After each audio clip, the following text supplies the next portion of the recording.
KayFabe Smark Podcast.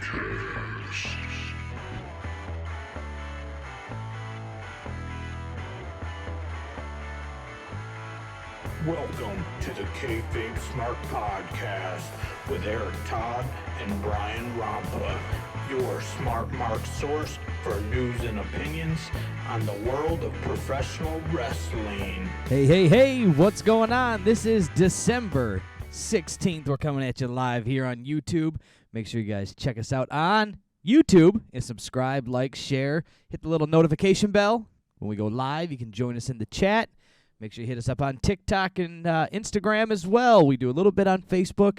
There's a lot to cover, guys, and we're just trying to figure it all out.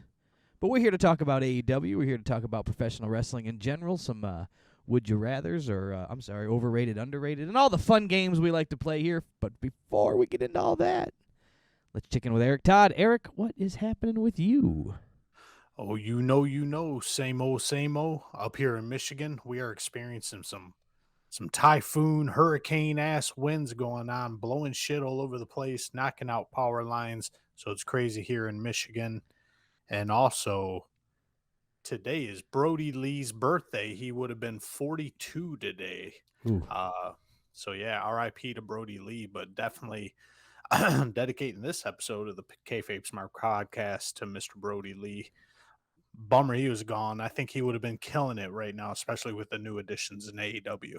The new additions in AEW, the plans, the things that could have been done, the Bray Wyatts being free agents, all of these things could have changed the game.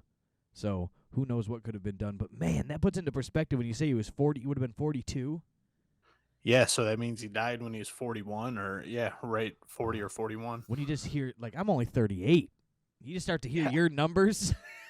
I turn 40 next month, bro. So, yeah. But you know what I'm saying? Like, you're like, oh, man, I can see that number. And, like, man, that's crazy. So, all right, well, happy birthday to Brody Lee. We're going to do this one for Brody big time. Yes, sir. Got my Brody Lee micro brawler right here from AEW. There you go. From, where the heck were they from? Wrestling Tees. ProWrestlingTees.com. That's that. Anyways, what you got for some news, or what do you got going on with us here? We do got some news coming up. If you slap that ticker, I will find my background. This is the news. Eric's going to dedicate this news session to Mr. Brody Lee. He's going to throw his papers at me after it's all over. We're going to the news. All right, first things first, Brian. Jerry the King Lawler has signed a new contract with WWE. He's been kind of lost in the sauce lately. We haven't heard much about the King. He tends to put his foot in his mouth and then wonder why he gets taken off of TV. But that just reminded me. Didn't he put his foot in Bret Hart's mouth? He did. For the King of the Ring deal. Yeah. PW Insider is reporting that Jerry the King Lawler has signed a 2-year contract and he will be with WWE until January of 2024. Looks like he's already made an appearance doing like a backstage segment or a pre-tape or something like that. So WWE trying to utilize the nostalgia, bring back the 90s era when everybody loved wrestling, and Jerry the King Lawler was a huge part of that. Do you ever think that WWE does a Facebook or a Google when it comes to technology, right? So Facebook and Google and the likes will buy a piece of technology. Me and you invent the coolest app there is, right? We start this thing, it takes off, and they'll buy our app and put it on the shelf. Right. To kind of essentially kill it or copy it and roll it into their own. Do you believe that WWE is doing that with talent now, going, we don't want Jerry on the indies. We don't want Jerry going over to AEW. We don't really want him doing shoot interviews and saying things that he shouldn't say. We're just going to pay him some money and set him over to the side. It's definitely a possibility. Doing the calculations, saying we haven't really cut the King a check in a long time. WWE is cutting out Blu-rays and DVDs here soon. And pretty much besides action figures and t-shirts, DVDs and Blu-rays were the only way the guys were making money. They don't make anything on the streaming services for their appearances. So the King hasn't been collecting many checks lately. So WWE knew he was probably going to be pursuing something. Might as well keep him close. Well, Keep him fenced in so right. Tony Khan don't start cutting checks for him. Right, that's the thing. Is like you don't want him to go to TNA or Impact or whatever we call it, or going over to AEW. I mean, he still does his indie shows, and I think he'll always do those because WWE's not letting him wrestle. But it is what it is. I just wonder if they're doing just kind of we'll just put some talent around here. We'll just decorate up with some talent and keep you to the side. That way, we also own your intellectual property if we decide to make a action figure or whatever it is.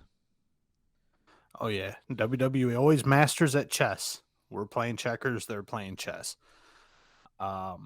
Speaking of WWE, AEW president Tony Khan revealed that WWE has reached out to him to work with AEW talent for upcoming biographical projects likely destined for the WWE network. A quote from Tony says, "I heard from them recently. They were doing a lot of biographies and they wanted to use some of the people here, and I think that's the thing. It's probably going to come out sooner or later in interviews, or they want to interview some of the people that wrestle here that used to wrestle there."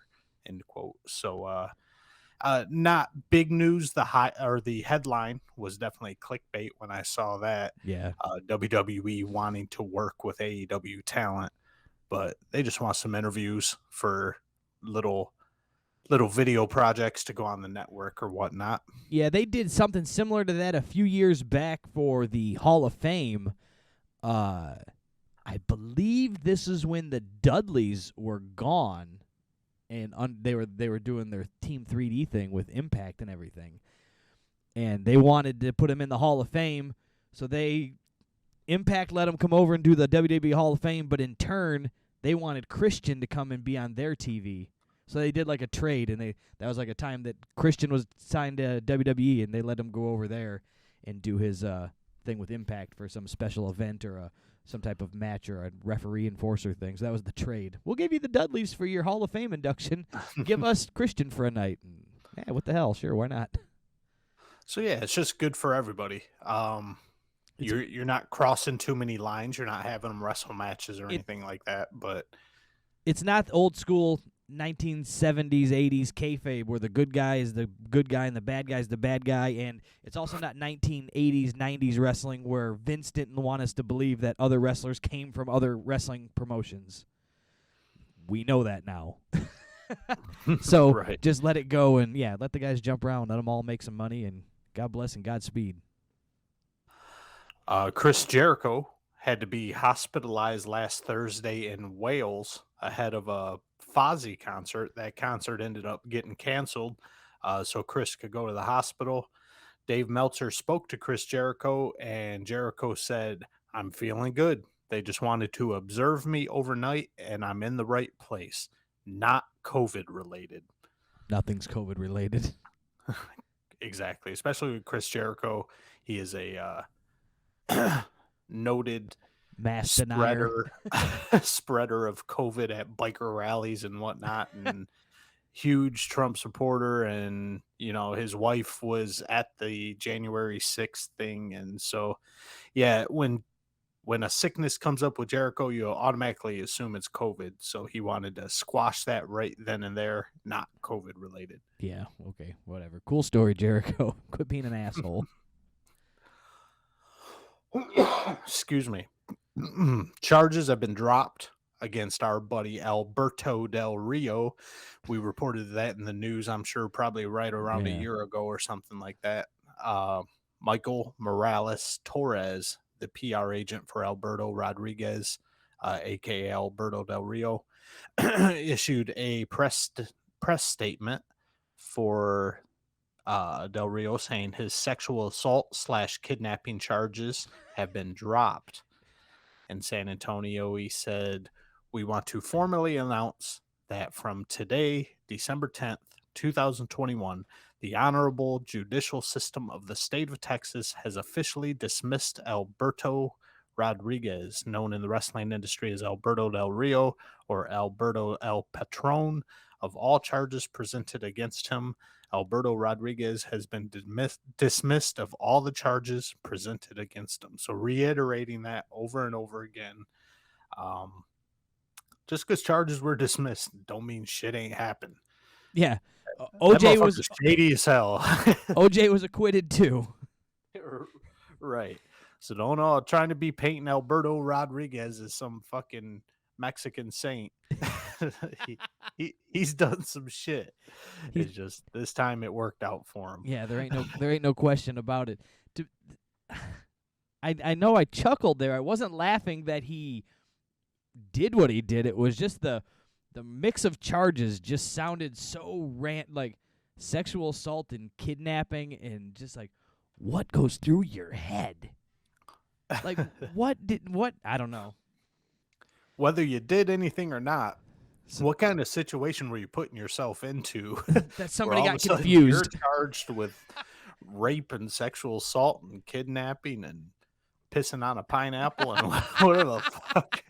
Whatever else they were throwing at Mr. Del Rio there. Yeah, it's just so weird. It's just I've never been in a situation that would get misconstrued or get skewed to believe that's what happened for the evening. But anyways, let's move on and talk about something else in the news. There's got to be something positive coming up.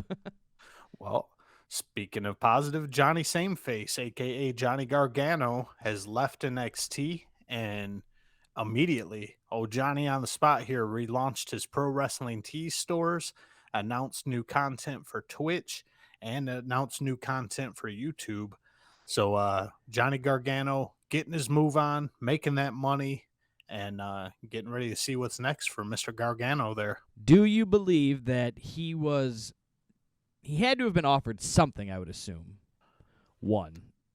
Do you believe that he was either saying that the value that he was being, determined at was not up to par? He wasn't being offered the right amount of money.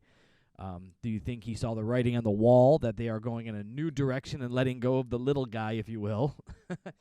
Or all of the above, or just wants to go back out and, it's not the WWE of years past. There's actually other things to go do.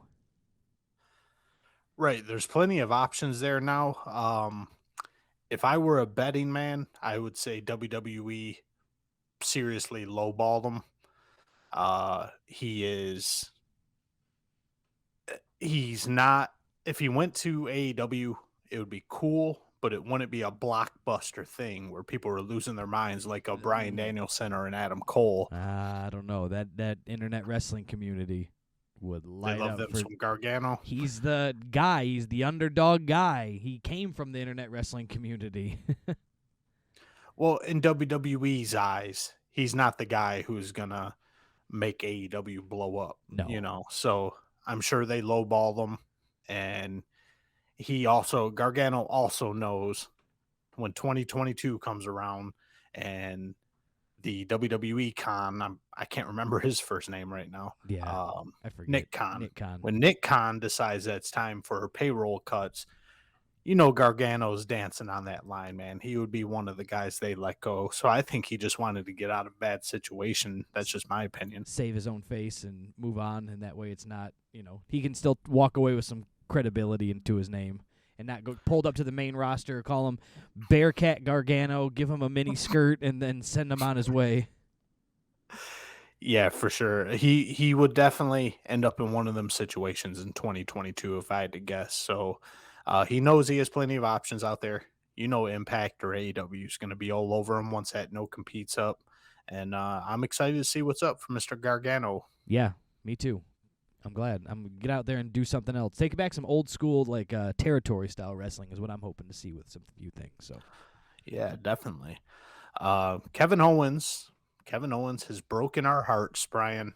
We were being teased for so long. We were being tickled that Mr. Owens, a.k.a. Kevin Steen, was going to leave WWE, possibly show up in AEW. Young Bucks have been teasing it for a while. But Kevin Owens has re-signed with WWE, and it is appearing that he has signed a 3 or 4 year contract here worth about $2 to $3 million per year, according to Dave Meltzer. Looks like a 3-year deal now as I go through my notes. And Owens released a statement, and I quote, "I'm just going to say that it still ends on January 31st, but not 2022. I'm still going to be there for several years. The decision was pretty easy because it really was what was best for my family. When it comes to that, it's always a pretty easy decision. WWE has been my home for 7 years, so I have a sense of belonging. Basically, I spent most of my career there. When you look at the wrestling companies I've wrestled in and WWE, that's where I've been the longest, and that's where I need to be for the next few years. That's how I felt, and that's the decision I made." Can't blame him for that. I didn't think Tony Khan was going to throw 2 or 3 million a year at KO. No, 2 or 3 million a year plus whatever he's getting off of royalties from T-shirts, whatever he's getting off of royalties from action figures, whatever. All of that, the WWE marketing machine, the capability and possibility of going into movies, into TV, all that type of acting stuff that they have that follows WWE. There's like a career too that follows you post WWE. Right into commentary, right into hosting DVDs. Look at Pat McAfee. He just did that whole ruthless aggression thing on I'll say the WWE network, but on Peacock. Like he was he did the voiceover work for it. There's all kinds of stuff post murdering yourself by jumping off of WrestleMania signs. So, why not? Yeah, and the money's big. The money's important. But I think the most important thing of this KO deal is he worked it into the contract that they can't cut him before that 3 years is up. Or they're still paying him. Go ahead, and set me on the shelf. I'll go home. I'll move to Canada and just keep writing me them checks. Yeah, the company can't release him before the deal is up. So yeah, even if they get tired of him and they don't want him to do shit, they can still pay him $2 to $3 million a year to just chill. That's a deal I'll take any day of the week. Got that old Kevin Nash, Scott Hall deal going on. When when WCW was bought out, the way that their contracts were structured is they actually signed a contract with Turner Sports, not WCW or something along those lines. Meaning, right. WWE didn't get the contracts of all those wrestlers. You could sit at home and do nothing. So all the guys who jumped right to WWE got a buyout from their original contract at 50 cents on the dollar and signed a new contract. So that's why Scott, Hogan, Scott, Nash, Hogan, they all sat at home for 2 years. Goldberg. Yeah, that explained why the invasion was so lame. You didn't get any of the guys you really wanted because WWE wasn't going to match that TNT money, and why would the guys do anything anyway when they're making millions? That's why just chill at home. There's an interview with Kevin Nash, and he was telling DDP, he's like, "What are you doing? Like, they're paying us to sit at home." And DDP just wanted to work, and he got bought out at 50 cents on the dollar for his old contract to get a new contract, blah, blah, blah. So, yeah, KO put that works into the contract. Work it to your benefit. Why wouldn't you? I would. Especially if you're that guy. He's a name. You don't want to use me? Fuck you. Pay me. That's your finishing move. Yeah. It's being reported by Fightful Select that a fan went into the AEW locker room last week and sat in Dax Harwood's seat before being informed of the fact. The fan apologized and explained that he was an extra and moved over for Dax and jumped into the seat that I guess belonged to the Blade. They got assigned seats backstage? Like, what's happening? What's this, kindergarten? I don't know what the hell's going on backstage at AEW, but some dickhead snuck in and tried to act like he was an extra. And then the boys started interviewing him, asking him questions. He didn't know the answers to said questions. And they pretty much figured out that he didn't belong there. And Dax Harwood and who was it? Dax Harwood and somebody else escorted him out. MJF. Dax Harwood and MJF escorted the fan out of the building. Oof. And that's kind of an oof on security right there. Apparently it would fall on the building's hired security at that point. It's just, the whole thing is just strange. Very. Just, how does a guy just walk in and just go hang out in the locker room? bullshit artist. He probably made a fake pass and just walk like you're meant to be there, start poking and then open the door and, lead with your dick. At one point, he even said he was a friend. Oh, I'm friends with Taz. And they're like, oh, sure, whatever, buddy. I'm in Team Taz. Yeah, at that point, you might as well believe him. If he's wearing orange and black and he says he's in Team Taz, I'm wrestling Brian I'm wrestling on Dark. But that's going to do it for the news this week, Brian. Happy birthday to Brody Lee. And I got a couple little the news. I got a couple little things. There's little things. I watched the ROH, the final battle over the weekend. I peeped that out, and you had FTR make an appearance at the end of the Briscoes match. So the Briscoes win. They retain the Ring of Honor title for whatever that is worth, as it's now not a defunct company. We won't quote that, but things are on hold through the winter, and they're going to come back in the spring with some new plan as the plan. But yeah, the FTR made an appearance, and they came out pretty rough on the Briscoes there, and they were cursing, and they didn't let them get at each other. So hopefully it was a tease. They released the Briscoes released a video on TikTok. I saw it, but scrolling around the internet of them cutting a promo, feeding their chickens. Cursing and yelling and telling Tony Khan, I get out there and clear the cornfield right now, boy. You can lay in there with Tony Khan playing right out there, boy. Come on now. We got a wrestling ring in the barn next door. So they were hooting and hollering, telling FTR to fly in on that Tony Khan money. We'll wrestle it anywhere you want to do this at. And he's like, I'm going back. I'm over it. I'm going to feed my chickens. So those Briscoes, I was hoping we might see him in what we were going to talk about, AEW's Winter is Coming last night, but we did not. Spoiler alert, but we all talk about that. And also we saw a Ring of Honor final battle. Adam Shearer, also formerly known as Braun Strowman, now currently known as Titan, made an appearance. Titan Towers, Titan Sports, WWE. That's the name he went with. Joined the group with EC3. Remember EC3 from TNT? He was in and also in NXT, and then also in Impact for a little bit there. So they're in some group. They're calling themselves apparently joined a faction with EC3. Oh, I forget the. God dang it! Where is this faction going to work? Seeing as how there is no ROH for the time being. Right. So. Also, I read that Killer Cross is joining into this faction, formerly known as Karrion Kross. Killer Cross kind of teaming up with these guys, and the idea, it sounds like, is they're going to bounce around and just be guys on the wrestling scene. So it could be a pretty cool idea if you think about it. They could have, these little pick up some shows. They can be an attraction, meaning they can pick if they can do if they can work. Go to Impact, and then pick up Ring of Honor, and then go to Japan, and do some indie stuff, and then come to AEW, or when Ring of Honor comes back, but you know what I'm saying, bounce around to all these things. They could make it pretty cool, or leave some guys scattered around, kind of like the Young Bucks, and they've got their buddies over there in Impact. They've got, the Bullet Club thing. They've got this, that, and the other, all scattered amongst everywhere. Anyways. That was the little news. That was the only thing I watched that was wrestling related over the weekend. Had to watch Final Battle. It was the final Ring of Honor show that possibly could be. Tony Khan lent a lot of guys from AEW to give goodbye speeches that were involved with it. So they told CM Punk was on there, like, hey, maybe this is the end, maybe it's not.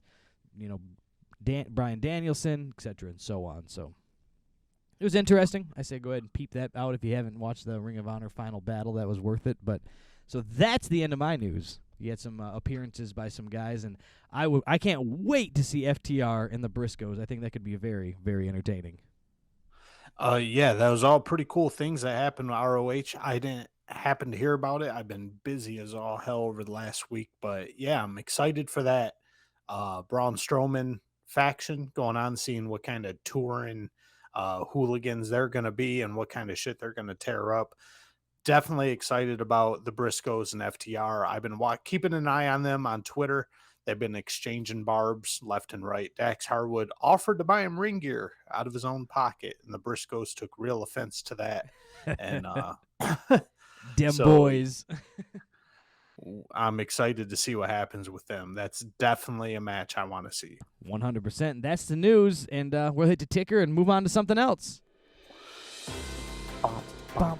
We've got all kinds of news. We've got Ring of Honor debuts and Ring of Honor debuts at their final pay-per-view. Who knows what's happening? But now, let's get over here, and it's time to play our most favorite game show, our original here. It's time for Let's Play Overrated or Underrated with Eric Todd. That's right, my friends. Overrated, underrated. Eric Todd. That's my man sitting there. We're going to square up his graphic a little bit here. It was just my ugly cartoon mug in there. We'll stretch Eric out. All right. Overrated, underrated.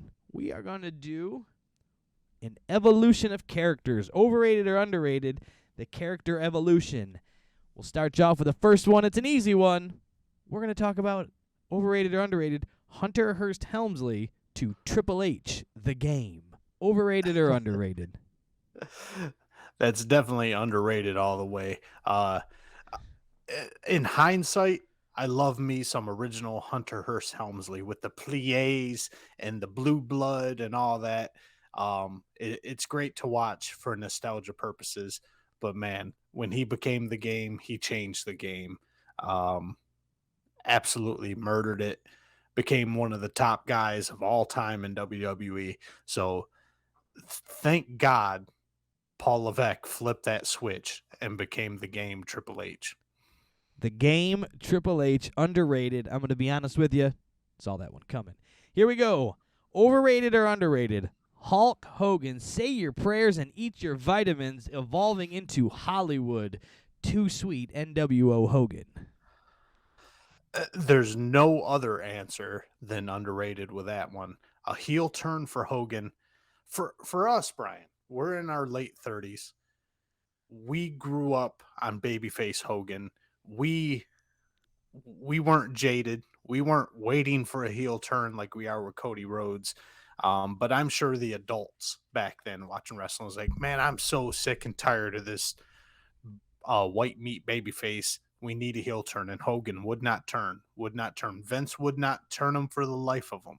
So when Hogan finally flipped the script and turned heel on us, the wrestling world might as well just have exploded when Hogan became a heel here. And that just completely revamped, recharged his career, and he took off like he had rockets up his ass. So, Hogan's heel turn, definitely underrated. Underrated Hogan's heel turn. Rumor was that at Bash at the Beach, they didn't know if Hogan was going to turn. He was still up until the last minute when he walked through the curtain. Rumor has it, old Wrestling Wives' Tale is that they had Sting was going to be the third man in case Hogan bailed, and they were going to send the referee to give him the heads up that, hey, you're the new third guy. Get your ass up. Overrated, underrated, Undertaker into the dead man, meaning Undertaker in let's reword that. The Undertaker to Biker Taker. Oh boy. That one was definitely overrated. It didn't. I think everybody knew from the beginning that it wasn't going to take as much as WWE thought it would take off. But still, WWE just shoved it down our throats like it was the best thing that ever happened. It was the best thing since excrement calling a sliced bread. That Undertaker was going to be a real guy now. He was going to wear a Canadian tuxedo and ride his motorcycle down. But rumor has it that Taker himself wasn't a real fan of the American Badass character. And that whole thing, it was necessary for him to shake things up a little bit so the original Taker character didn't get too stale. But Biker Taker did not do as well as everyone hoped it would. Ended up being an overrated character evolution. There's another story that goes with that being passed around the internet is that he was possibly going to be leaving WWE at that point and going to WCW, and he could not use the Undertaker name, and he would come in as Mark Calloway riding motorcycles and being who he is. So there's an old story with that. Let me see here. Mr. Andrew Shad popping in the chat. Biker Taker was not great, but it was necessary for the era it was in. That's my opinion. Well, hey, there you go. It did fit the era that they were at. Yeah. Definitely gave us a chance to hear some Kid Rock and Limp Bizkit on WWE shows, which, again, we were in our late teens, early 20s possibly. I mean, and Limp Bizkit and Kid Rock in WWE. God bless. It was all about new metal at that time. All right, overrated, underrated, Mankind to Mick Foley. This one, Brian, I'm going to say that was overrated.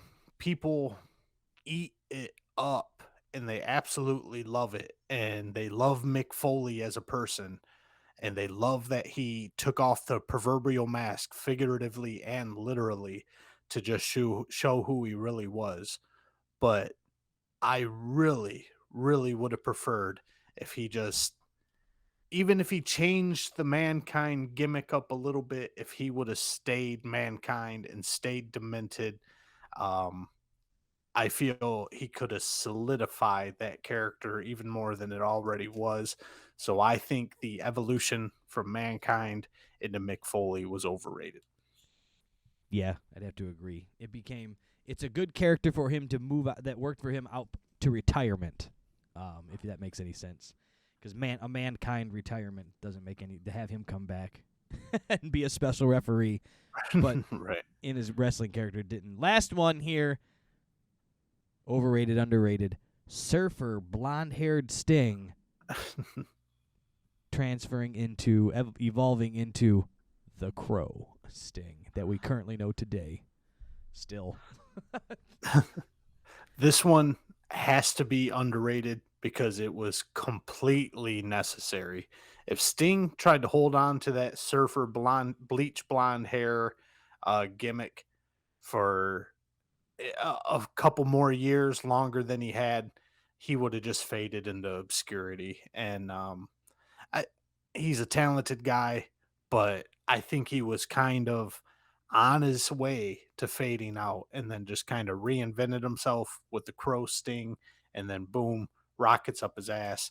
That character really stuck, did tremendous amounts of money for him, brought in tons of fans, and it's lasted, God, how long's it been since he turned? 25 years, something like that? I mean, NWO was what, 96 or 97? So So yeah, 25 years he's been holding on to this Crow gimmick, and it's working for him. So there's no other answer than underrated. yeah, Surfer Sting was good, but the Crow Sting was great. Side story behind that one is it's Scott Hall gave him to him and said, "Hey, yo, Sting, why don't you paint your face like the Crow?" And then he flicked a toothpick at him, according that's what Sting says. And then we went to TNA Bound for Glory in the early 2000s, and they made an announcement over the speaker system. If there's any juggalos here with black and white face paint, please let us know, because Sting forgot his face paint because he's an asshole. Was there no store? Sting doesn't have any money. Just like, hey, anybody got face paint in your pocket? I got to paint my face.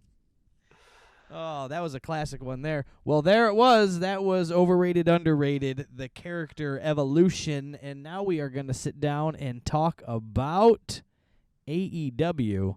And winter is coming. Brr. Ooh, I'm chilly. Got the blue lights in the background for the ice tonight. You got your winter's coming background.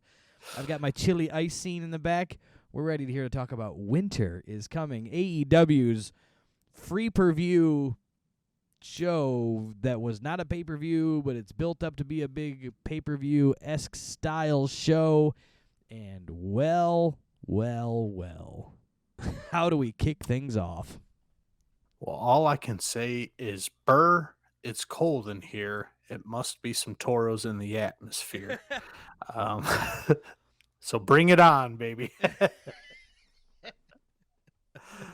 So we started things off hot, Brian. We started things off with the match everybody wanted to see, the world title match, Bryan Danielson versus the champion Hangman Adam Page. I was a little up in the air. I was a little confused of why they were starting out with this, but as we get through the match, spoiler alert, the match lasted an hour. Yeah. That's why. There's no way at 9:00 they're like, okay, we're gonna get into our main event here at 9:00, because that just gives it away that it's gonna last an entire hour. It does. We were was chatting with Andrew there during this show, and we were having the same questions, like, what are they going to do? Why they got this first? And my first thought was they wanted to give us a good hook for the show. They wanted to hook us in, give the big shit up front, and carry it through the show.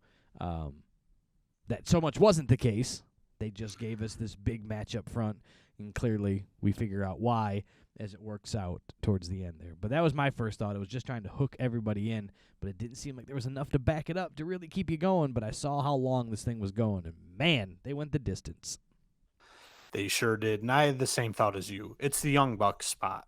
It's the Young Bucks pretty much carved that niche when they were on TV every single week, that they wanted the first match of the night to kind of hook the audience in. So I'm right there with you and Andrew. Assumed that they were just taking the Young Bucks first match spot to bring the audience in. But I don't know, Brian. This was a long match, but they kept me wrapped up in it. What do you think? It was a long match. The thing that it just seemed to me that the Danielson came off better, looked stronger, looked better the entire time. The champ didn't look very good the entire match, but I kept watching. It kept me engaged. I didn't hate all of it as it was going, but there were some high points, some low points. It got long, but overall, the champ did not look like the guy. He didn't look like the champ. I'm going to agree with you on that. We'll start things off and we'll work our way through this thing chronologically. Bryan Danielson. This match showed, even though Adam Page is fantastic, he's talented, he's a pro, this showed the dramatic difference between how much of a professional Bryan Danielson is compared to how much of a professional Adam Page is. Everything Danielson did in this match was on point. He started off slow. This match started off with a collar and elbow tie-up that lasted a little longer than hoped for. But right off the get-go, Danielson reverses a move from Adam Page, immediately starts celebrating. He's just working that heel shit. He'll escape a move from Adam Page and slide over the corner, start doing jumping jacks. And it's just, he is working it. Right from the beginning, we're a minute into this match, and the crowd already hates him because he's such a cocky ass. Yeah, it's funny that he was, like, go back a few months, and the big pop that he got for being that, that he was there. He came to AEW. He was the savior, and now he's the bad guy. Everybody hates him. Just like that, man. He flipped the switch. Bryan Danielson goading Adam Page to come at him and be aggressive, pops his head through the ropes. You can't touch me. Ha ha. Like, just, chicken shitting it up, being an asshole.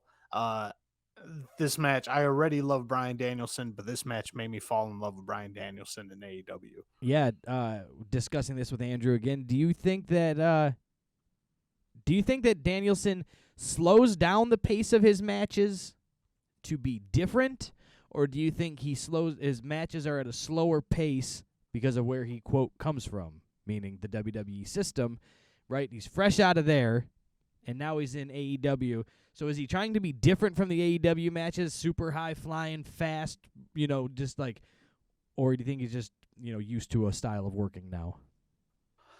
I think he's just a pure pro. I think he knows that you can't have a slow, methodical match every single time out like a Roman Reigns. He knows that sometimes high octane is necessary, and other times slowing it down a bit is better. And when a match moves a little bit slower, you can definitely work the psychology of the crowd, of the TV audience a little more when you give them time to process what's going on and give their feelings time to bubble up, whether they love you or they hate you. Oh, I agree with you 100%. I have a feeling that he's just. I personally was taking the side that he was just separating himself from the product and being a different version of the product. Basically similar to what you were just saying, is that it's just he gives it to you and he takes it away and he gives it to you and he tells a way better story overall. So I agree. And it's necessary. You don't. If Bryan Danielson came in and just started doing top flight type matches, it would be a flash in the pan, I think. So it's great that he's separating himself and he's not too shy to say, hey, man, we need something a little different. And he's showing that the wrestling from the 90s era, the little bit slower pace, is, if it's done right, can get bigger pops than the Cirque du bullshit that's going on. But just more heel shit from Danielson. At one point, Danielson shoves Adam Page. So Adam Page showing his frustration. He's getting good at the psychology shit too, Adam Page's. His frustration is building up throughout this match. Danielson at one point shoves him, gets Adam Page all fired up. Adam Page charges him, duck out the ropes. Can't touch me. Chicken shit heel. Can't touch me. Can't touch me. At one point, Bryan Danielson really does go on offense, takes control with a whole bunch of holds, strikes, hits a Romero special and a Dragon Sleeper. And we're not too far into this match yet. And you're thinking, at this point, you're still thinking this is going to be a regular match. This is going to be a nice 20-minute match. And we'll get it over with because action's picking up a little bit. But they keep giving. They giveth and they taketh away, Brian. Yeah. I'm not sold yet, and I know you're not. We spoke about it last week, but not sold on Hangman being the champ. And yeah, that goes back to exactly what you said at the very beginning of this match here, that as we watch this thing, Hangman's over. He's over like crazy. He's talented, but he's just not the guy. Not yet, anyway. I think the problem they're going to run into with Adam Page is that he is a great underdog. Meaning he's good. He was good. The guy to come up and they wanted him to have that title. The crowd wanted him to have that title so bad that every time he lost and didn't get it, it just made him more money. Him losing made him more money and made him more popular than winning in the several times that he could have taken that title. And right. And now that he has it, what's he fighting for? Where do you go? So now you have to always, my theory is that he's going to always have to be the beaten man in these title matches to then come from behind in the match and finally win it.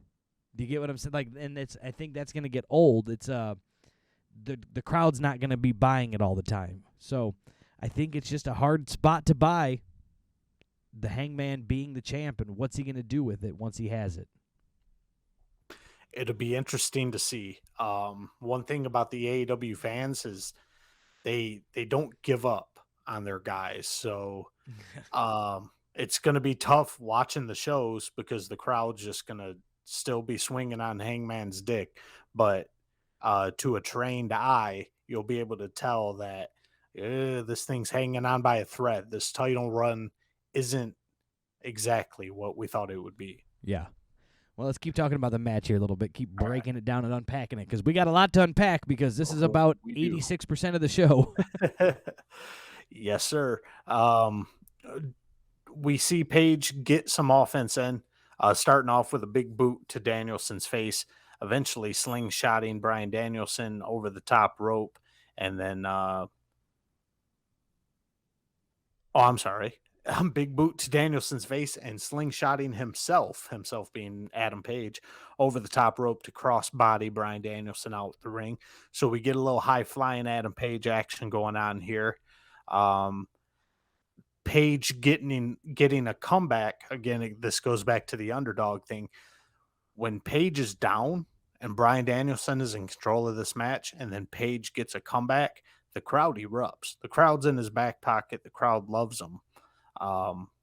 At one point, Adam Page crotching Bryan Danielson on the top rope, clotheslining him off that top rope, and then immediately after, we get some high-octane offense from Page here with a suicide dive and a top rope moonsault onto Bryan Danielson, and the crowd eating out of the palm of his hand at this point.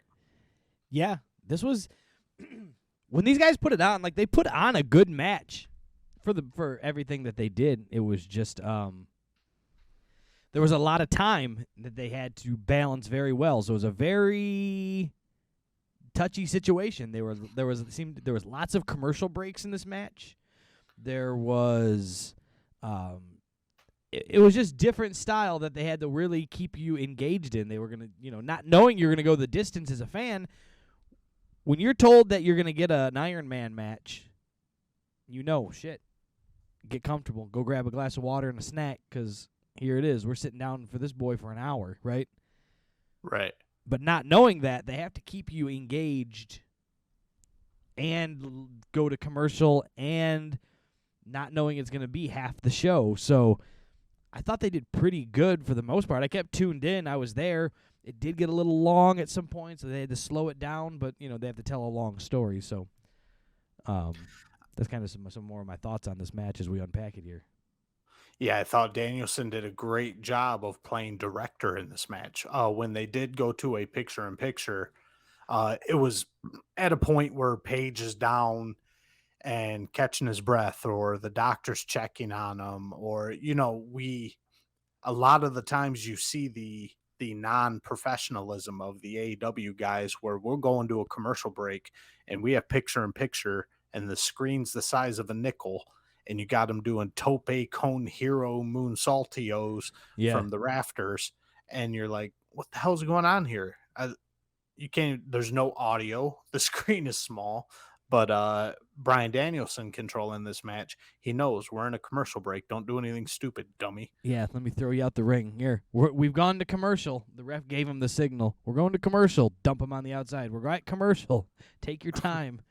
And it's referee Paul Turner, and we all know about Paul Turner being the referee. Turner's a moron. He can't count to 7, so you're not getting counted out. Definitely not. And to touch on what you said, we didn't know this was a 60-minute match. So we had to have a balance of a little flurry of near falls here and there, or, teasing us to make us think this match could end at any point. And that goes on with Adam Page hitting a Death Valley driver for a 2 count. So that gets it in your head. This thing might be ramping up towards the end. We're still early in this match, and Danielson thwarts a superplex attempt by Adam Page and ends up crotching Adam Page on the top rope. Adam Page missing a moonsault from the top rope and taking a flat belly bump in the middle of the ring. And that visibly made me go, oof. He took that flat as a pancake right there in the middle of the ring. You know what I didn't notice too much of, and maybe it was just because it's the perfect amount, and as I'm sitting here trying to think about it, they didn't seem like they had a lot of false finishes going on here per AEW usual. I mean, we went on an hour match, and it just, there was a handful of pin attempts and stuff, but I mean, we'll put on an 8-minute match in AEW, and we'll have 72 false finish pins going on and 96 finishing moves that are thrown around before it gets wrapped up. You know what I'm saying? Yeah, and that touches on what you were saying. Bryan Danielson changing it up. He doesn't just want to be one of the boys. He doesn't want to put on a Lucha Brothers versus Jurassic Express show where we only got 8 minutes, boys. The more false finishes, the better. 8 minutes, that means we can do 35 false finishes and still get in 38 tope con heroes. I would say Bryan Danielson's more of an artist than just a right, a circus freak. Yeah, maybe that's why I didn't mind the match so much. It just was it just had a good flow to it. Definitely. We see Bryan Danielson avoiding a buckshot lariat again early on in the match by sliding out of the ring. And again, the crowd absolutely hates him for that. The crowd is on our side on this, not knowing that the match is going to go on forever. So they're thinking this is the end. Adam Page is going to hit that buckshot lariat. Danielson slides out of the ring, smiles like an asshole. And that's the way Danielson's working this thing.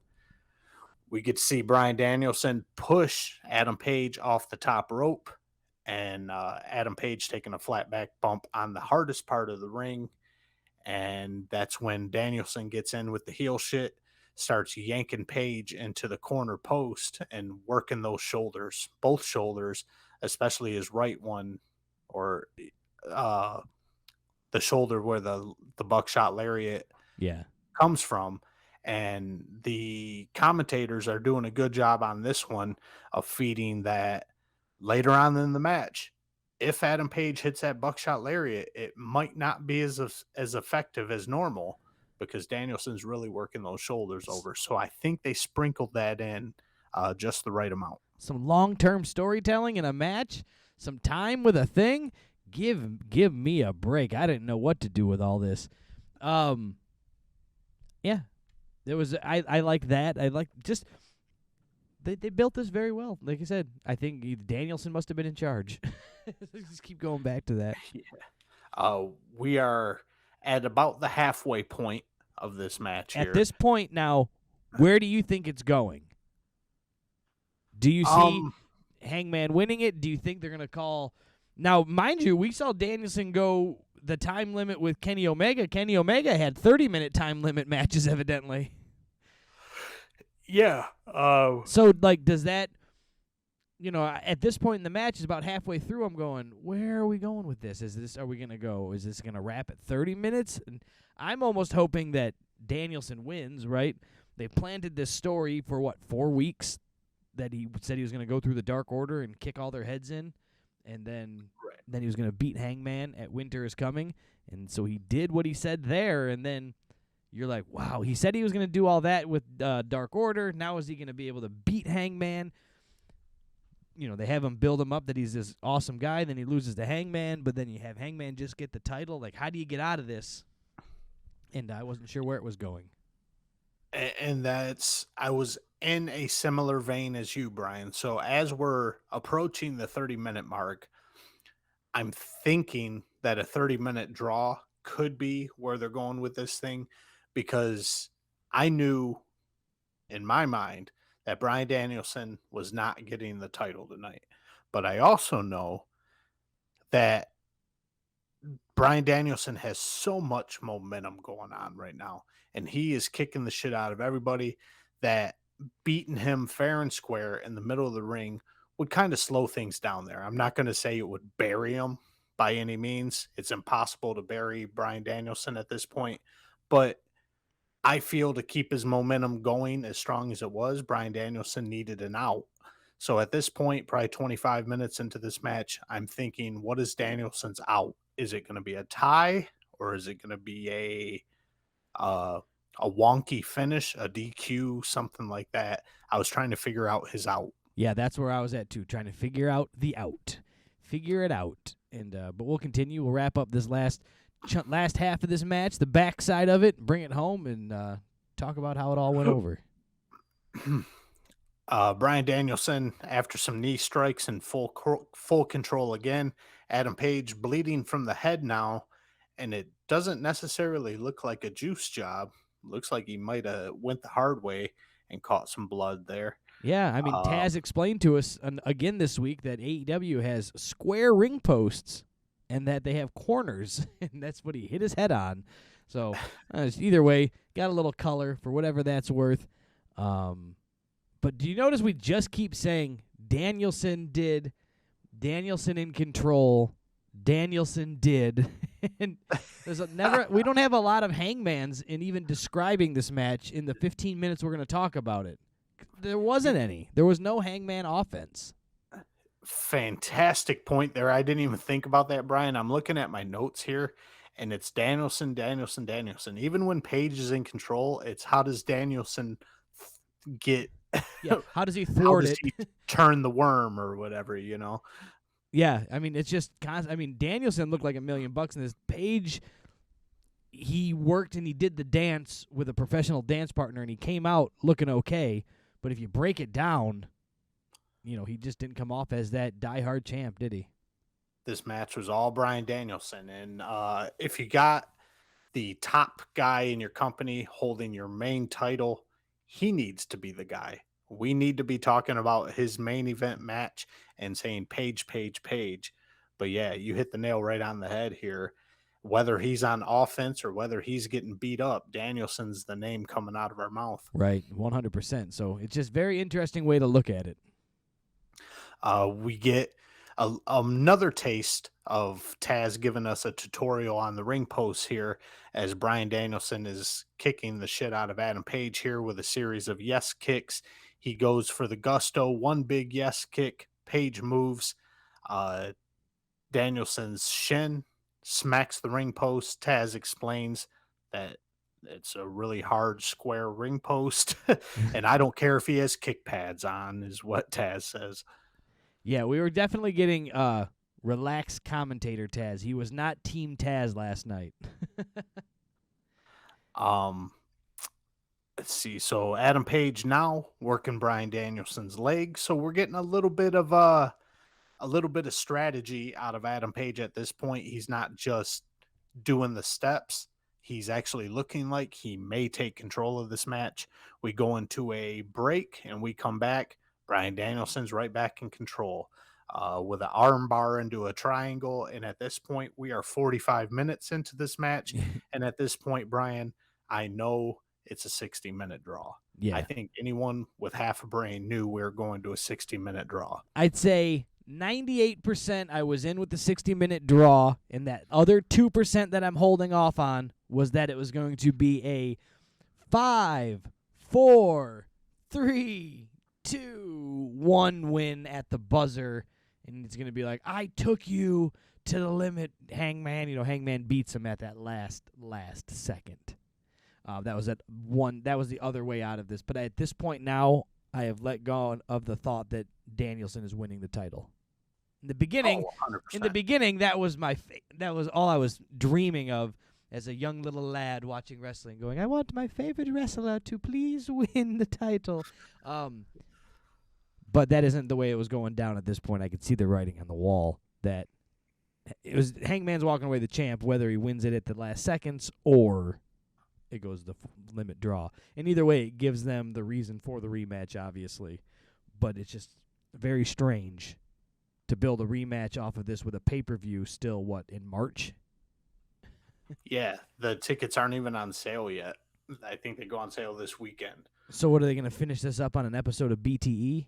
And Probably.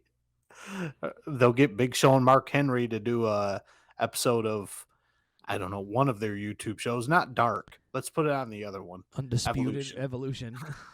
Yeah. But we are 45 minutes into this thing, and it's almost like they thought this thing out. That, all right, now people think we're going to a draw, and we're going to really ramp things up. Adam Page hitting a tombstone on Bryan Danielson, and I'm like, ooh, like they could end it on that 2 count. Danielson suplex off the top rope, 2 count. So we're hitting our false finishes here. Bryan Danielson hitting a gobstopper pile driver, or attempting the gobstopper pile driver on Page. I love how you call the gobstopper pile driver the everlasting gobstopper. Adam Page able to reverse that. Danielson having to bump on the hardest part of the ring there. We see Adam Page missing a dive off the top rope to the outside and going through a table, and that was an impressive dive. I thought Danielson, as high up as Page was and as far as he was jumping, Danielson had to catch him. But lo and behold, he did not. Neither did the table. The edge of the table caught Adam Page by the rib cage. Yeah, that was a rough one. But, I mean, He put it out there. Adam Page is a hell of an athlete, so I don't want people to think that I'm taking away anything from Adam Page being an athlete when I say he's not the champ. He's a hell of an athlete. He's a hell of a professional wrestler. It's just buying him as the guy that I'm going to follow off of a cliff because he says, hi-ho, we're AEW, let's go. It's just not – I just don't have that vibe from him yet. I don't love him so much that I'll follow him off, but he's also not Kenny Omega where I hated him so much I want to see him get beat up. He just exists. Yeah. Again, I don't think Tony Khan. I think Tony Khan is so confident in his booking that he's not gonna just cut his losses and take the belt off Hangman and bring him back to an underdog guy. I think he's gonna hold on to this belt for way too long. But that's just my observations and opinions there. But moving throughout this match, we're in the last 15 minutes. We come out of a break. Bryan Danielson giving the DDT on Adam Page on the concrete. This thing's really ramping up to a possible finish here. Maybe this thing could end in a pin. Page hitting a German suplex to kind of take things back over. And then, Brian, the long-term storytelling comes into play. So about a half an hour ago, we saw Page's shoulders getting fucked up, Danielson working those arms, and the commentators let us know that it's really going to affect those lariats. And Danielson is no-selling those lariats, just standing up, maybe taking a step or two back, but a definite no-sell on the lariats when everyone else flips out of their skin when Adam Page hits them with a clothesline. Yeah, they teasing it off there. Sorry about the interruptions. I keep turning these notifications off on my computer, but I keep finding a new one that'll make a ding while we're recording a show, so that's the way that goes, and I got slightly distracted there for a second. So let's go ahead and wrap up and bring this thing home. I'm assuming we got to be the last few minutes of this match now. I think we're in the last 10 minutes here after Danielson's no-selling those lariats. He goes for a top rope suplex on Adam Page here. Adam Page backflips out of the superplex going on here. Hits a huge lariat on Bryan Danielson, but he cannot make the cover. He's so exhausted. He's so beat up. He can't go make the cover on Danielson. And the crowd's visibly frustrated because in their heart of hearts, they know that was the wrap. They knew if Page covered Danielson, that was the end of the match. We get a couple pin attempts and reversals. Danielson Danielson kicks to Page's head and a 2 count at the 55-minute mark. And then we get the Danielson face stomp going on that he's been delivering to every Dark Order opponent that he's faced the past couple weeks. Grabs Adam Page's hands and proceeds to stomp his face in. And Page ends up hitting a dead eye after that. After getting his head stomped in, Danielson charging Adam Page here. Adam Page turns that into a dead eye. And at that point, when that dead eye hit, I was like, oh shit, I was wrong. He's actually going to beat him fair and square. Yeah, and then I was wrong again. 2 count. Danielson kicks out. Yeah, they were pulling him out here at the end. We talked about how there wasn't a lot of false finishes, meaning in this first half of this match, this first 3/4 of this match. Now the last side of it, this last 15 minutes, they have to start to bring it home. So I can't be mad at them for that. They just have to eventually do that. But yeah, they were definitely bringing all the excitement in this last 15 minutes. Right. And the planning of the last 5 minutes of this match was dead on.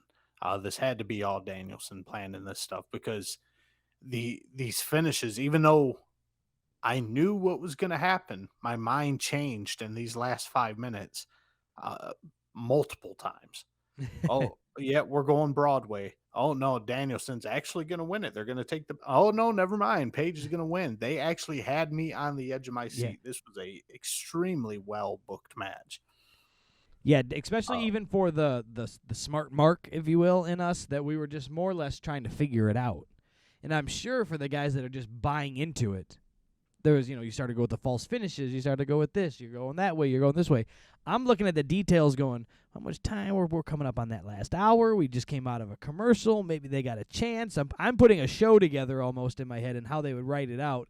So they even got me interested in that aspect of it. It sounds like you as well.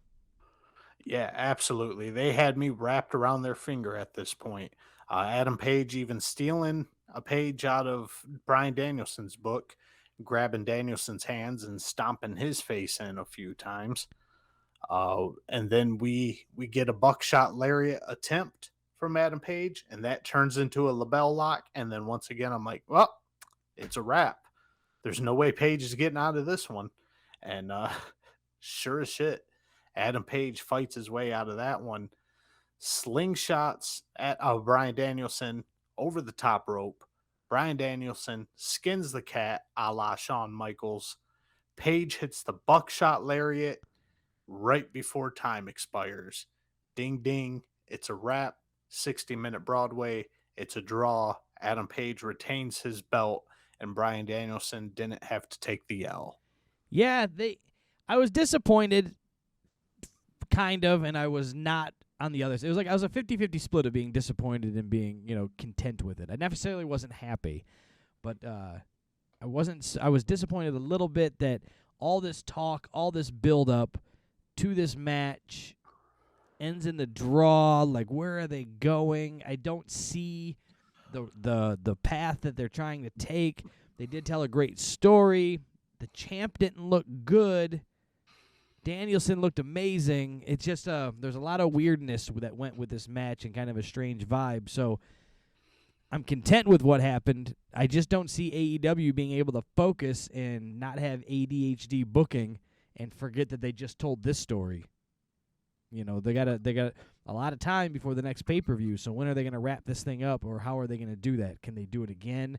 Are they going to make it, an Iron Man match is almost inevitable at this point, right? Yeah, exactly what you're saying, Brian. So as this match, as a singularity, as an individual thing, love this match. I thought it was absolutely fantastic. But where do we go from here? Are you going to have these guys do a rematch on Elevation?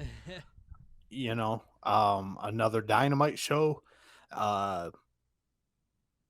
It's just, where does it go from here is the question, and it'll be interesting to see how they book it. The thing that they do have coming up for them that can be another big free show is they're jumping to TBS in January.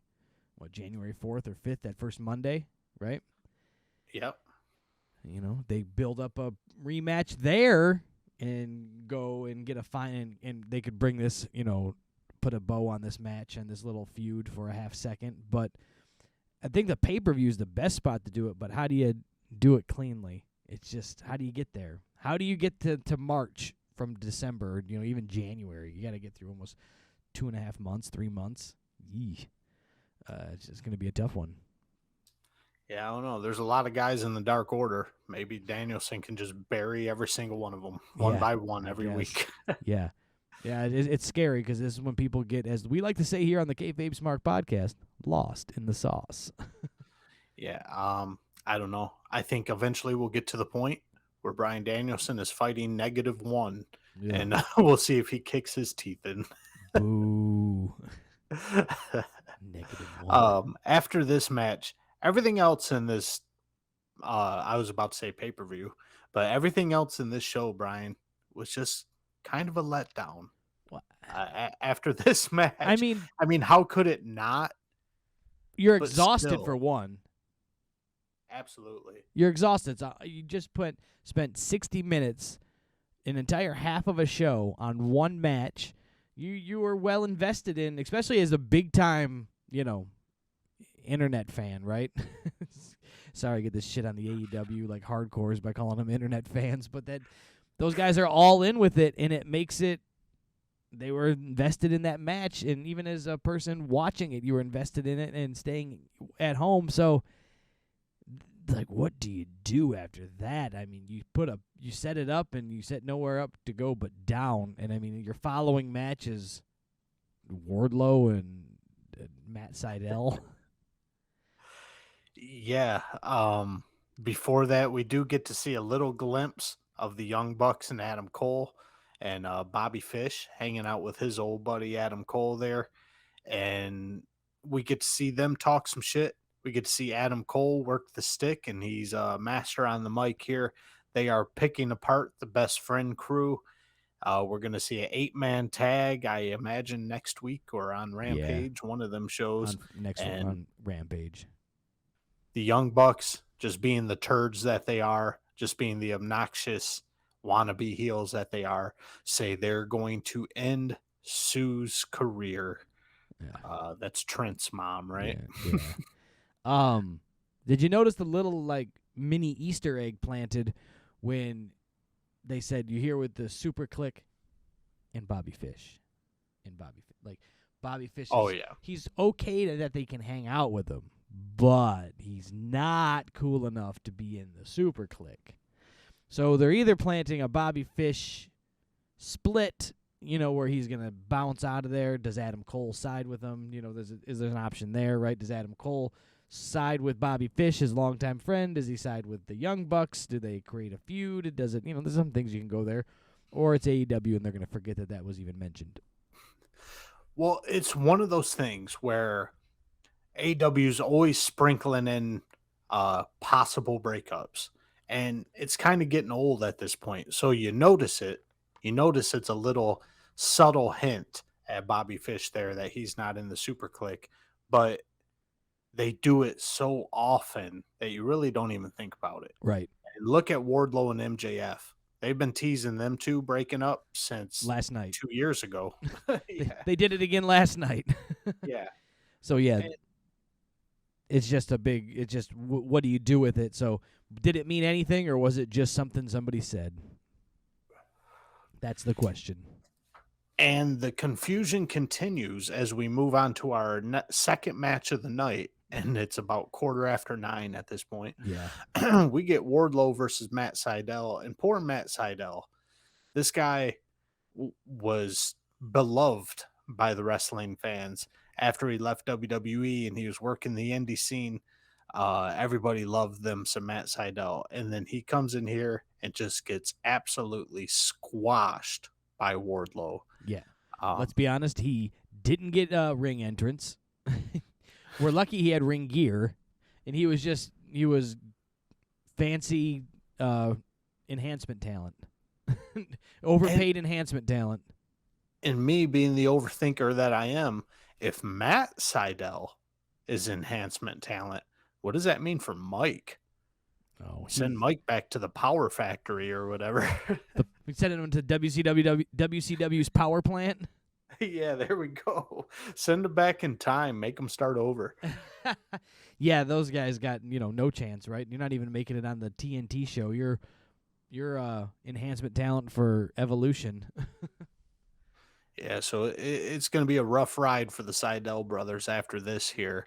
Getting squashed by Wardlow, and then just more AEW confusion, teasing breakup, just unnatural storytelling here. During Wardlow's match, he's doing his signature rain of power bombs here, and all of a sudden, Shawn Spears is on the mic, telling Wardlow just to end it. Oh, one power bomb's enough. He's not moving. Just pin him. And It's just like, where is this coming from? And why? What does it matter? Are you friends with Matt Sydal? Do you feel bad? Is he doing too much? And then he's like, come on, man, we don't get paid by the hour. Gets in the ring after Wardlow gets the pin. It was very forced, very unnatural, and Shawn Spears sucks. Yeah. This was just yuck. It was very forced. I think very badly written. This must have been one of the things that Shawn Spears came up with, and Tony Khan was busy eating a hoagie or something. He's like, yeah, whatever. Do whatever you want. Go for it. We don't have writers. We're good. And then he takes a phone call in the ring. Yeah, we get a little twist. After Spears tells Wardlow that he's being excessive, Spears beats up Sydal with a chair for a moment because he's the chairman. Yeah, and he gets a euphoric feeling over top of him. I forgot about that. Where he's like, oh, that felt amazing to use my chair. I love chairs. Metal against his skin gets him so turned on. But a phone call with MJF, another forced conversation between on the phone MJF and Shawn Spears here leads us to MJF. Even though Wardlow's just had a match, MJF needs him to go out in his singlet and go buy champagne for MJF's victory party for later on tonight's match. Yeah, and then Wardlow sells that he's irritated by it, and then off they go. That was the end of that. It's like they gave them guys about 19 seconds, and they shit away half of it. It just seems like at this point AEW knew after 60 minutes we were getting hungry. We had to take a pee, and we needed a little break. Yeah, and they couldn't put a ladies match in there because that became the quintessential match, right? So they had to make it somebody had to get shit on. And yes, sir. And then we get a little taste of Tay Conti. She cuts a promo and says bitch a few times.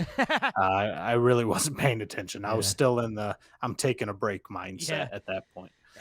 They should have just ended the show. To be 100% honest with you, they should have. And we're like, all right, guys, enjoy the rest of your night. Yeah, like, I don't know what they could have done. They should have, they could have figured it out, something different, but you were just exhausted and done by that 1 hour match and to open up a show. So, and then then we get the ladies match after that. Oh no, Brian. Oh no. You are forgetting Malachi Black's pre-tape. Oh boy. Malachi Black is building the House of Black, so we're going to get another faction in AEW. Oh, good. Here. I was nervous we weren't going to have enough homes for everybody. Yeah, there's not enough factions in AEW right now, so Malachi is building the House of Black, and he is blessing by spitting black ooze into their face.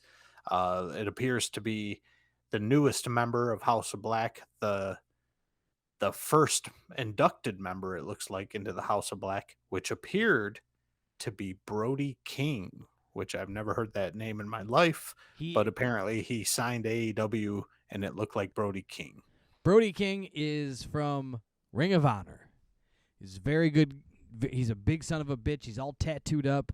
He'll fit right in hanging out with Malachi Black. He's a big rough and tumble son of a bitch. He's good. I mean, he's I want to say he's great. He's not like an oh my god. He was a mid-carder Ring of Honor guy. You know, I think he was like a 6-man champion over there or something they had going on. So you'll dig him a little bit if they give him a goddamn shot.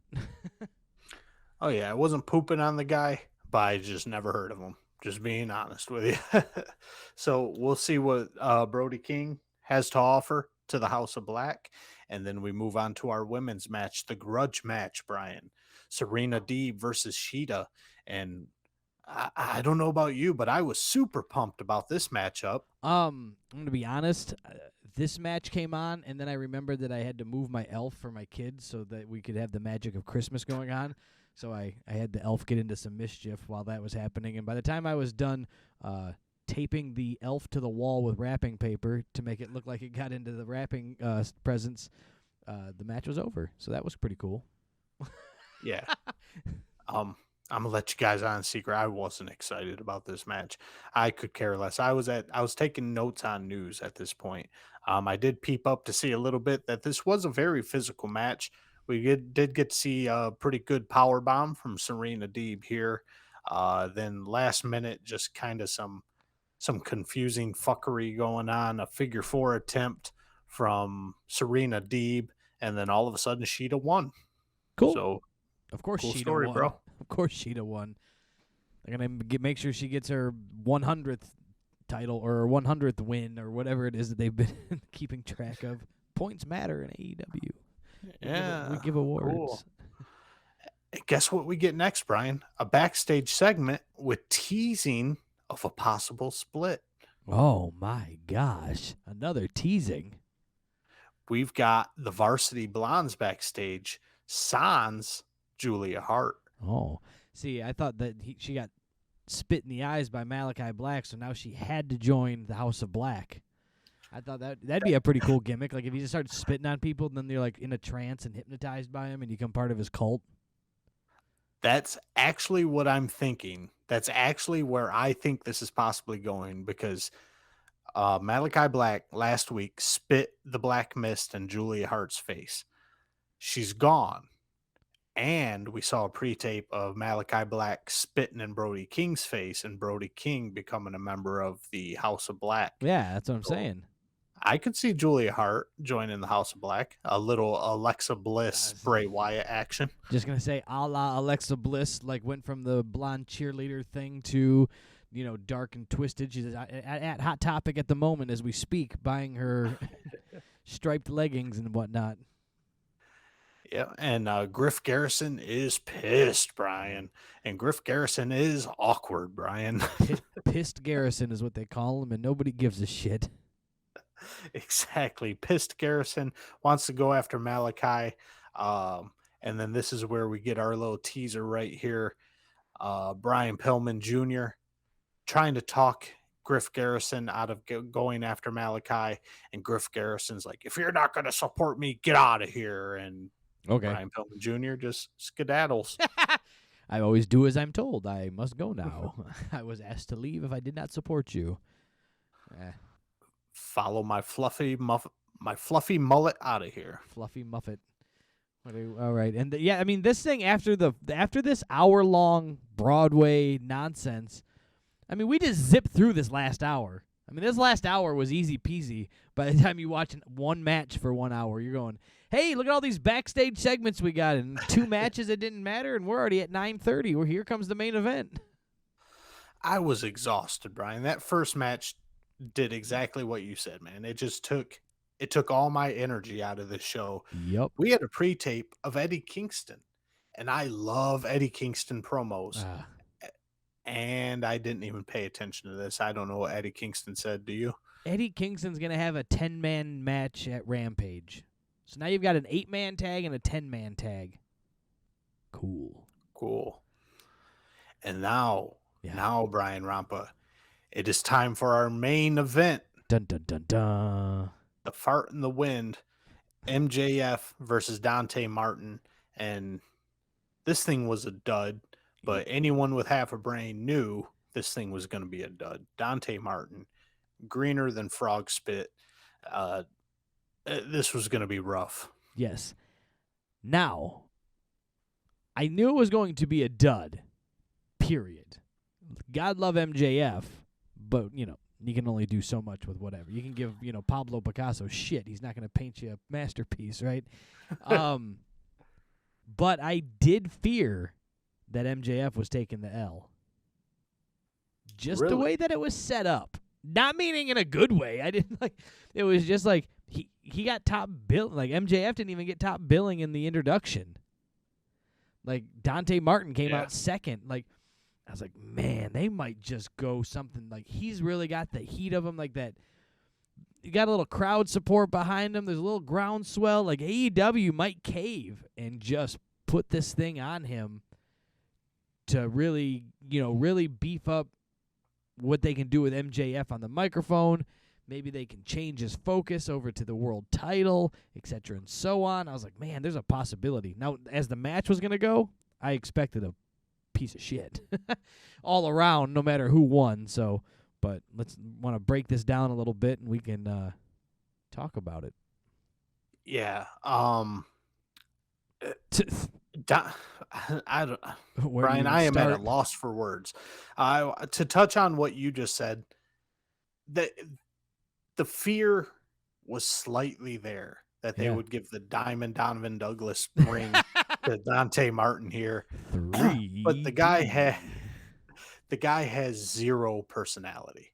So Dante Martin having that ring would be a huge mistake, but we know amateur booking goes on at AEW sometimes, so it's always a possibility.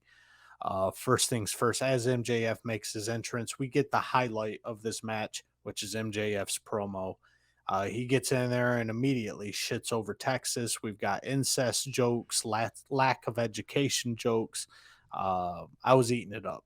MJF, no matter where he's at, he knows how to get heat. Yeah.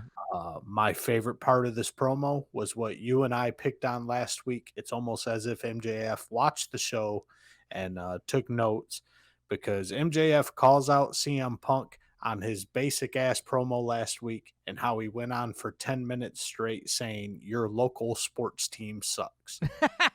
Insert local sports team here.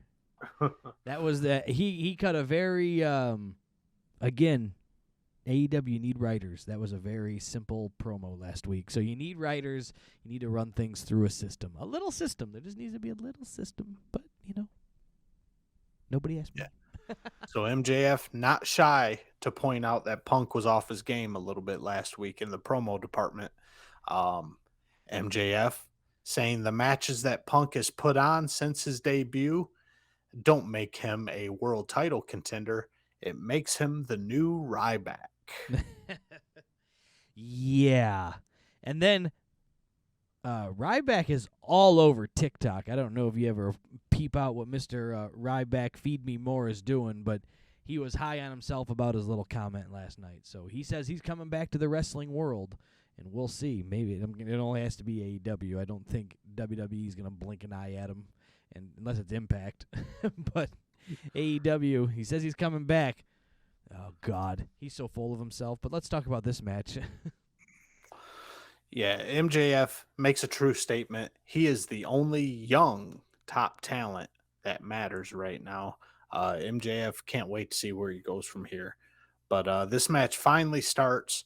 MJF in control to start the match, and that's exactly how I wanted this match to start. It's exactly how I wanted it to end, would be with MJF in control. But he almost immediately lets Dante Martin shine here. Dante gets a ton of offense on MJF.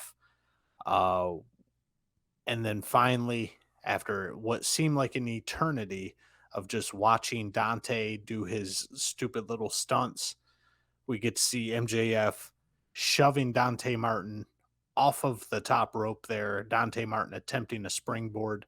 MJF shoves Dante off and goes ahead and hangs him over the barricade there and puts Martin down for a little bit so MJF can get some work in. Yeah, this thing, I'm glad that it went up more MJF stylish with a little accents of Dante Martin instead of MJF trying to fight a Dante Martin match. Right. MJF didn't convert to top flight style by any means, thank God. But I'm sure I've said this over the past couple weeks with some of these AEW matches, the way they're booked. Dante Martin got in way too much offense. Yeah. MJF should have put him down quick, put him down hard. Yeah, I see nothing in Dante Martin. He does not do a thing for me. At least, like other underdogs that have come out of the last couple years, you can jump over to WWE for a half second with Kofi Kingston, and they slapped the strap on him. He had that big groundswell with him. I still wasn't a Kofi guy, but when he got the thing, or when he was coming up, I started to understand the matches and understand the style. Dante Martin, I got nothing. I don't know what this crowd gets excited about behind him, but I just fear again that AEW booking is going to cave and go, well, hey, the people want it. Give them what they want. Well, the customer's not always right. The customer's always an asshole, but the customer's not always right. Well, when we got to see an alternative company to WWE, and we got to see new wrestlers that a lot of us hadn't laid eyes on yet, the new style of wrestling, so to speak. We got to see tons of aerial skills. We got to see tons of flips and topes and dives and all that. And it was exciting at first. And when a guy such as Dante Martin shows up, and he is extremely athletic and can bounce off those top ropes and be 20 feet in the air, you initially get excited about that. Sure. But as time has progressed with AEW, we've seen that athleticism does not always equal a good wrestler, because there's tons of guys in AEW who can do 720, 1440 moonsault flips, but they're not worth a lick of spit. But look at the opposite. And I'm not taking anything away that MJF's not a great wrestler, but look how simple he is. He prides himself, I can beat you with a side headlock takeover. And that's what he takes, the simple day one learning matches, but he can talk you into watching him fight every time. Right. Any day of the week, I would rather see MJF do a backdrop, headlock takeover, a hip toss. I would much rather see MJF do those three simple moves rather than see Dante Martin do a tope cone hero and do a moonsault and do a backflip. I'm not watching these shows to watch people do gymnastics. There's Forced gymnastics at that, not oh, well-placed, timed gymnastics and well thought about. And why am I doing this? And why would I do that? And why would we react this way instead of going, I'm going to jump off of that? and that's exactly what it is. It's forced. There's a list of moves that Dante needs to get in, and Tony Khan tells MJF, let Dante get his shit in, and it's exactly what I said. Tope Cone Hero, immediately followed by a backflip over the top rope onto MJF. Immediately after that, we get to see this idiot teasing that he's going to paralyze himself because he does a shooting star press bouncing off the top rope to the outside and completely overshoots it, grazes MJF with his shin, and just flat belly bumps right onto the floor. And I don't even think there's padding at that point of the floor because he overshot it so much. And the commentators had to sell, like, I don't think he got all of it, but that knee did a lot of damage to MJF. It was like, you should have just said, you should have just started a "you fucked up" chant and just moved on with it. Like, that was a wrap. He missed his shit. Like, for a free match, you can't even get it well placed. The timing's off. Did MJF even know it was coming? It was a debacle and a half. And it just goes to show Dante Martin just solidifying the fact that people who hang their hat on, who base their entire character off the fact that they can do athletic gymnastic moves, they're going to end up in a wheelchair before they end up being the AEW champion. Right. Or even just take that away from them. Just say, hey, you can't do that. And then what do you got? See what they can do. You know, get your nose broken or get your knee busted like Britt Baker, and then you're going to take your time on TVs in a wheelchair cutting promos. You can't do it. That ain't going to work for Dante Martin. That's what I'm saying. What do you do then? Then you're screwed. So you need to be working on some other stuff too, not just going, hey, look what I can do. Look, I can fly. You're not R. Kelly. Nobody gives a shit. MJF, again, just doing what he can to put this idiot over. Dante Martin in full control at one point in this match, and we just get a whole plethora, if you will, of clunky, awkward pin attempts from Dante Martin. And the only way to describe this flurry of pin attempts is just ugh. That's about it. This whole thing, I just wasn't excited. I didn't care about it. One, didn't care. I was like, cool, Dante Martin. That's the guy we're putting in here out of anybody else that we had in this. And it didn't have enough time to build up anything for MJF even to work me into an angle where I wanted to see him beat him up. It was 1 week, separated itself. I thought they should have done a lot of things different with this. One, not have it. Two, put some more time between it. And then you could have at least maybe cared that he was going to beat him up. I didn't even care that MJF was going to beat him up. I didn't. Nope. I'm with you on that one. But Dante Martin does get his shit in, but we need an out. We need MJF to slow things down, and he does that with a huge power bomb. So that kind of woke me up a little bit, seeing MJF put a power bomb on like that, and he didn't have to do a 720 flip to do it. It was just a simple power bomb, and it caught my attention. We get to see Dante Martin do some sort of flippy-dippy bullshit there and get a pin attempt on MJF here. And out of nowhere, shout out to the camera guy for not shooting Ricky Starks coming down from the ramp here. Out of nowhere, it seems Ricky Martin is... Why am I calling him Ricky Martin? Ricky Starks. Ricky Martin! Ricky Martin's his new day. He is living La Vida Loca. Ricky Starks here. Out of nowhere, putting MJF's foot on the rope and breaking the pin attempt, and that stirs the pot a little bit with the Team Taz Dante Martin feud. MJF ends up locking in the Salt of the Earth, gets the win. FTR comes out to celebrate with their buddy MJF, and the lights go out, Brian, and what's happening? All I was saying, because I had watched Final Battle previous to this on Saturday or Sunday, come on, have it be the Briscoes. This has to be the Briscoes. You've got FTR in there. Have it be the Briscoes. Nope, lights come on, Sting and Darby Allin. It's Sting! I'm getting pretty good with the Tony Schiavone impersonation there. Ugh. Why? I didn't even watch the Ring of Honor thing, but after you told me about it, this was the most logical. This was the most perfect. This was the most opportune time to have the Briscoes do a run in and go after FTR. Yeah, and they didn't. They didn't.